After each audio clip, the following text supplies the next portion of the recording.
वाह पूरा पानी है।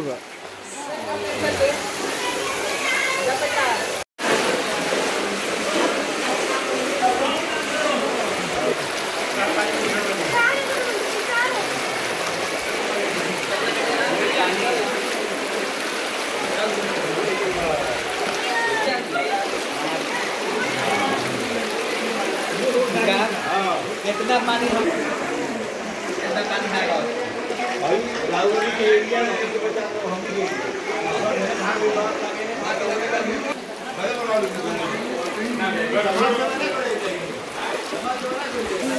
यो रानीघाट वार्ड नंबर 11 को गल्ली को सडक हो, जहाँ सिरिसिया नदी को पानी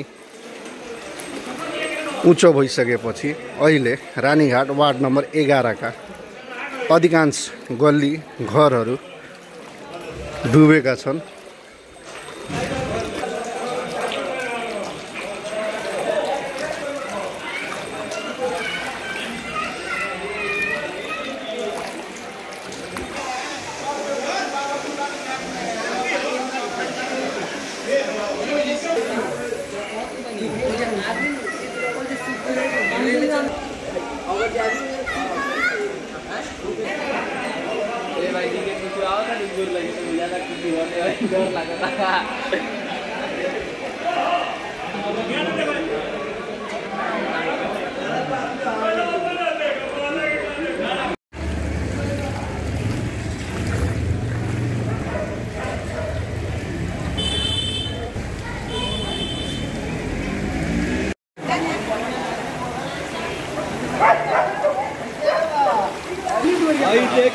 न्यूज बनाता रहा मुंह बंद कर पानी छोड़ ले बा ये पानी नमी के पहले बा मोदी महाराज है देखी होगी कोई आदमी दहा गए।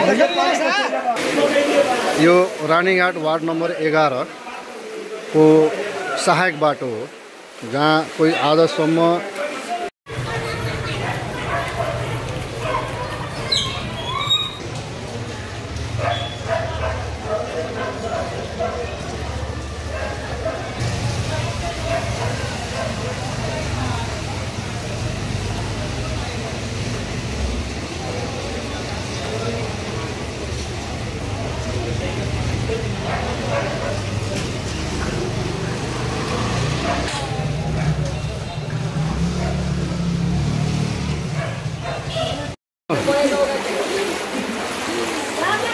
वाह पूरा पानी है।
गजब तेरी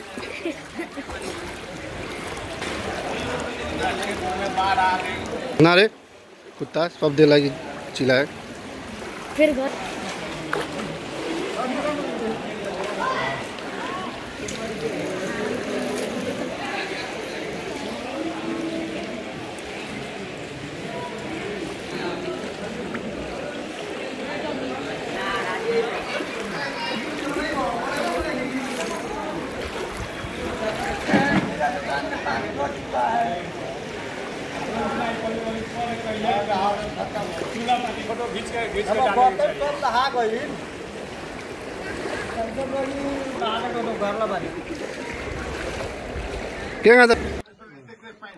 हाम्रो सम्पन्न बस्ती वार्ड नंबर 12 रोड को अवस्था जस घरमा चाहिँ भित्र पानी छिरेको छैन, रोडमा चाहिँ छ।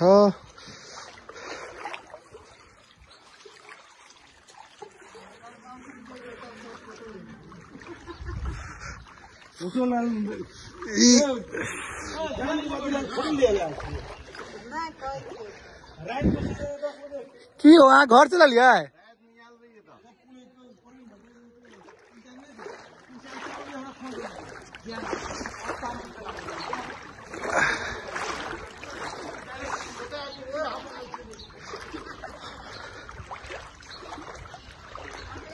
अरू त्यस्तै हो हामीले घरको हाइट चाहिँ राखेर सही गऱ्यो त्यही त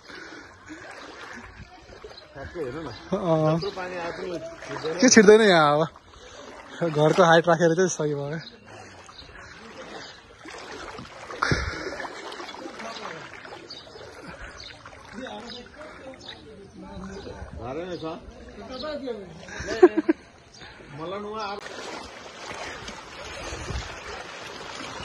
बस्ने पानी छैन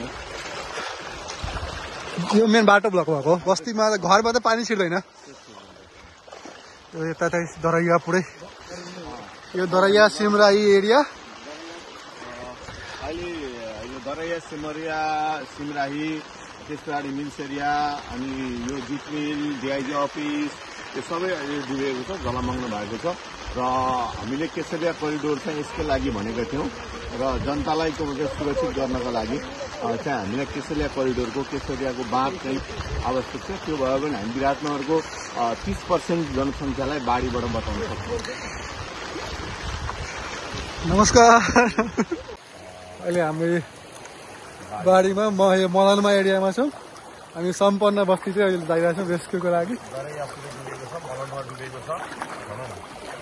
यो चाहिँ अहिले खासमा यो मदनमा हो अब यता पुरै डुबेको छ यो मदनमा एरिया भयो बखरी एरिया दरैया एरियामा चाहिँ पुरै पानी भरेको छ अब सम्पन्न बस्तीमा पनि भरेको छ त्यहाँ हामीहरू जाँदैछौँ हाम्रो दाइ हुनुहुन्छ यहाँ त्यही त हेर न त्यसैले केसरिया करिडोर भनेको मैले केसरियाको बाँध बाँध्नुपर्छ यो केसरियाको यो बाँध भाँचेर चाहिँ अलिक गाह्रो भइरहेछ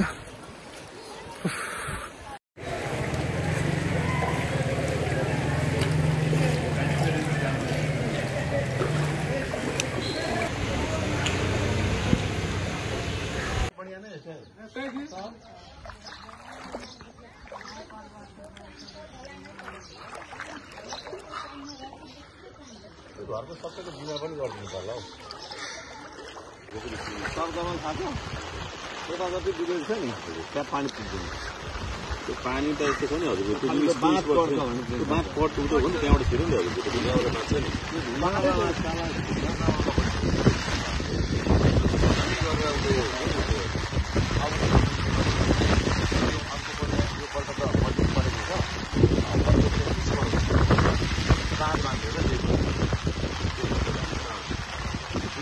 एकपल्टबाट सुरु भएको यो बाढी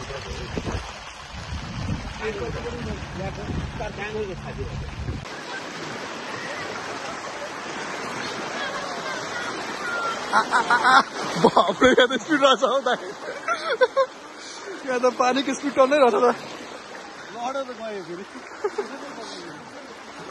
गर्नु भएन है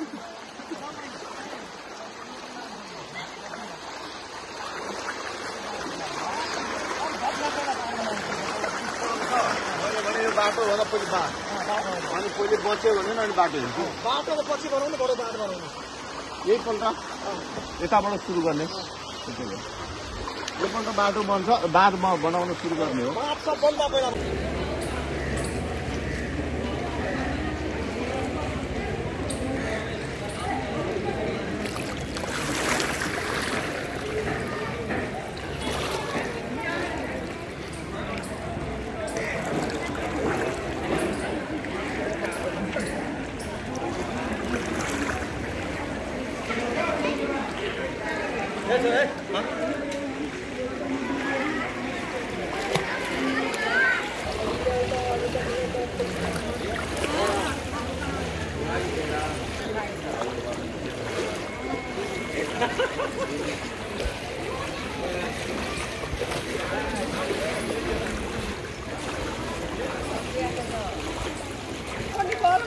हाँ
गते साँझबाट जुन वर्षा हुने क्रम भएको थियो त्यसको मुख्य कारण भनेको बङ्गालको खाडीबाट विकसित भएको न्यूनचापीय मौसमी प्रणालीको कारणले गर्दाखेरि नेपालमा खास गरी बागमती प्रदेश मध्य प्रदेशमा भारीदेखि अति भारी वर्षा र कोशी प्रदेश गण्डकी प्रदेश र लुम्बिनी प्रदेशका केही भूभागमा पनि मध्यमदेखि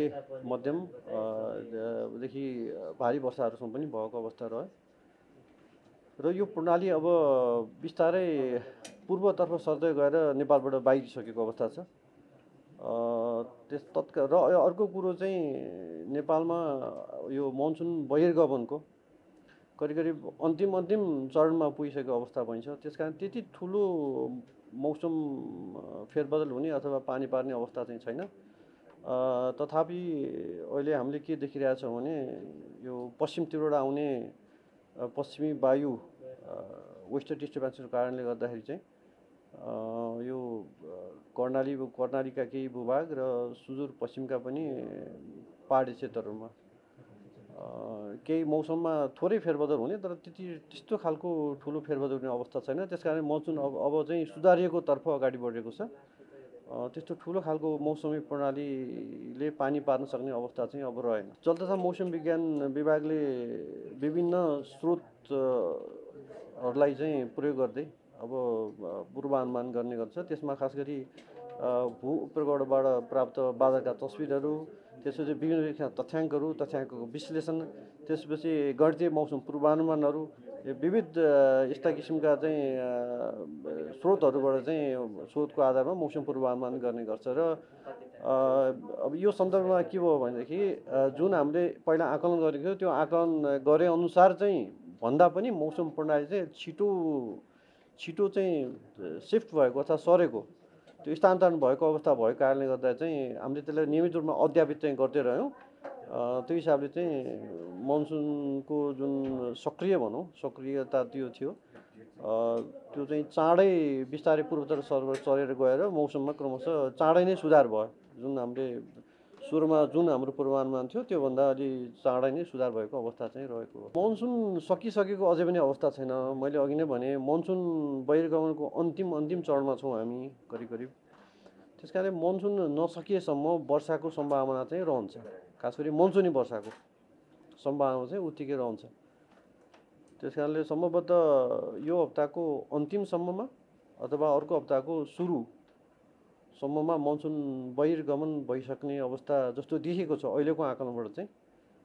अब हामी त्यसलाई विश्लेषण गर्दैछौँ र मनसुन बहिर्गमन भएको अवस्था देखिने बित्तिकै हामी त्यो सूचनाहरू चाहिँ हामी यहाँहरू सबैले सञ्चार माध्यममा उपलब्ध गराइहाल्नेछौँ। सम्भावना त अहिले कहीँ पनि छैन। अब खासै त्यस्तो ठुलो सम्भावना त कहीँ पनि छैन। अहिले जोखिमको सम्भावना छैन। वर्षाको सम्भावना अब केही क्षेत्रमा हुनसक्छ। खास गरी कोशी प्रदेशको अझै पनि केही भूभागहरूमा चाहिँ हल्कादेखि अब कुनै ठाउँमा एकदमै थोरै ठाउँहरू अथवा एक दुई ठाउँमा कहीँ मध्यम वर्षासम्म पनि हुनसक्ने होला। तर त्यस्तो खालको अवस्था चाहिँ यो दिनभरि मात्रै रहन्छ। त्यसपछि करिब आज रातिबाट चाहिँ पुरै यो प्रणाली चाहिँ बाहिरिने अवस्था छ। अहिलेसम्म हामीले अब यो जुन आन्दोलनको क्रममा घाइते भएकोहरूलाई चाहिँ हस्पिटलमा भएकोलाई हस्पिटलमा अनि घरमा बेडमा भएकोलाई बेडमा र अब कतिपय आउन सक्ने केही आन्दोलनकारीहरू हाम्रो जिल्ला प्रशासन कार्यालयमै पनि आउनु भएको छ।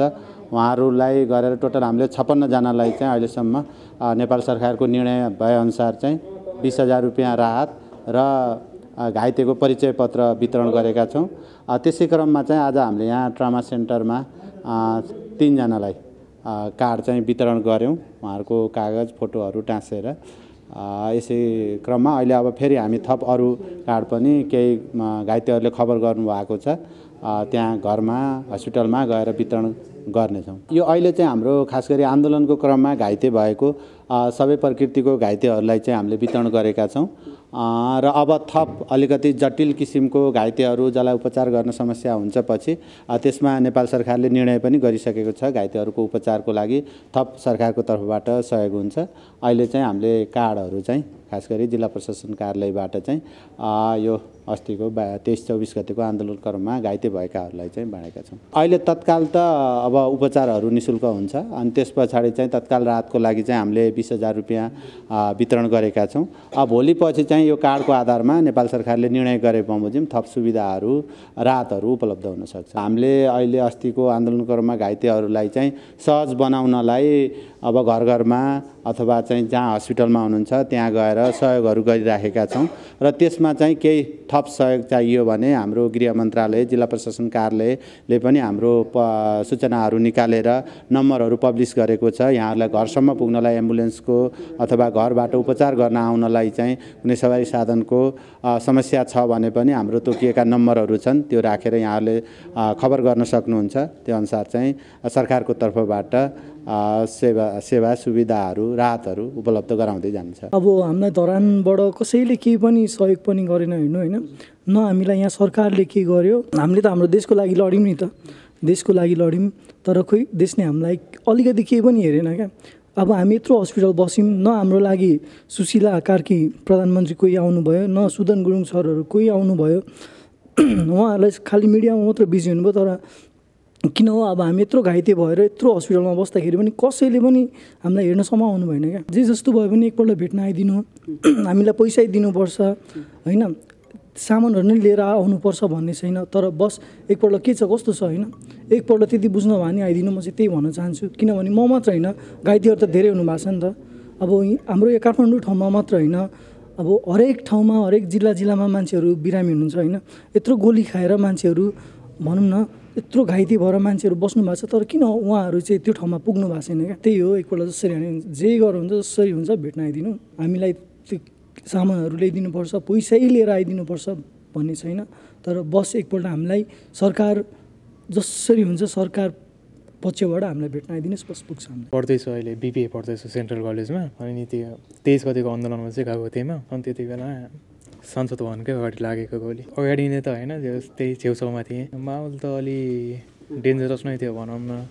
त्यहाँ प्रोटेस्टरहरू त्यो संसद भवनभित्र नि छिर्न खोज्दै थिए। त्यति बेला पुलिसले ओपन फायर गर्न थाल्यो क्या।